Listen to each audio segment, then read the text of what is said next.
Welcome to Jaisai TNPSC academy. நம்ம இன்னைக்கு இந்த வீடியோவில் என்ன பார்க்க போகிறோன்னா, பிப்ரவரி 8ஆம் தேதிக்கான கரண்ட் அஃபேர்ஸ் தான் பார்க்க போகிறோம். ஃபர்ஸ்ட் கொஸ்டின், தமிழக அரசு ஸ்பெயினின் அரசுமுறை பயணத்தில் எவ்வளவு முதலீடுகளை ஈர்த்துள்ளது?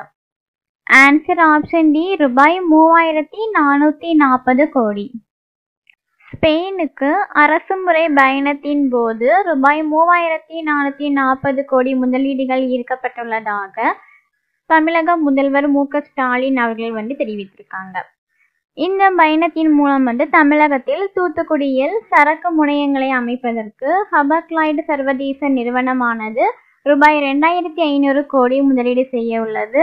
பொறியியல் கல்வித்துறை சார்ந்த கல்வி உபகரணங்கள் தயாரிப்பதற்கு எடிசான் சர்வதேச நிறுவனமானது ரூபாய் 540 கோடி முதலீடு செய்ய இருக்கு.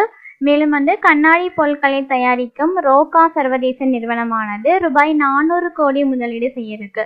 மொத்தமாக ரூபாய் 3440 கோடி முதலீடுகள் ஈர்க்கப்பட்டுள்ளது. Next question, Surajkund Mela எனும் சர்வதேச கைவினை பொருட்கள் கண்காட்சி எங்கு நடைபெற்றுள்ளது?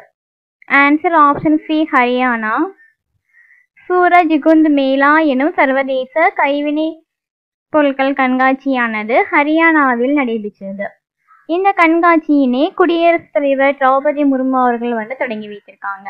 மேலும் இந்த கண்காட்சியின் பங்குதாரர் நாடாக தான்சானியாவும் பங்குதாரர் மாநிலமாக குஜராத்தும் உள்ளது. நெக்ஸ்ட் கொஸ்டின், இந்தியாவின் முதல் 155 மில்லிமீட்டர் வெடிமருந்தினை உருவாக்கியுள்ள ஐஐடி எது?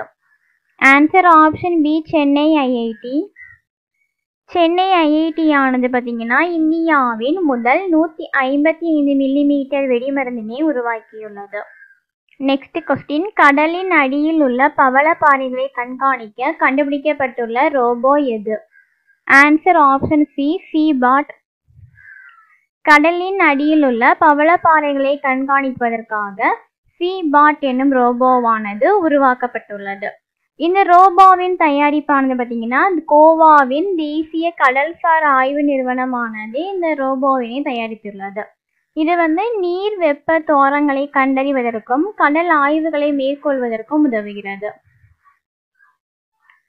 Next question, ICC test cricket பந்து வீச்சாளர்களுக்கான தரவரிசையில் முதலிடம் பிடித்தவர் யார்? Answer option A, Jasprit Bumrah. ICC test cricket பந்து வீச்சாளர்களுக்கான தரவரிசையில் இந்திய அணியின் வேகப்பந்து வீச்சாளரான ஜஸ்பிரீத் பும்ரா முதலிடம் பிடித்திருக்காங்க. மேலும் இவர் ஐசிசி தரவரிசையில் முதலிடத்தை கைப்பற்றும் 4வது இந்திய வீரர் என்ற பெருமையும் பெற்றிருக்காரு. அவ்வளோதான் ஃப்ரெண்ட்ஸ், பிப்ரவரி 8ஆம் தேதிக்கான கரண்ட் அஃபேர்ஸ் பார்த்து முடிச்சிருச்சு. இந்த வீடியோ உங்களுக்கு யூஸ்ஃபுல்லாக இருந்துச்சுன்னா இந்த வீடியோக்கு லைக் பண்ணிக்கோங்க, உங்கள் ஃப்ரெண்ட்ஸுக்கு ஷேர் பண்ணிக்கோங்க. இதே மாதிரி டெய்லி கரண்ட் அஃபேர்ஸ்க்காக மறக்காமல் நம்ம சேனலை சப்ஸ்கிரைப் பண்ணிடுங்க. தேங்க்யூ.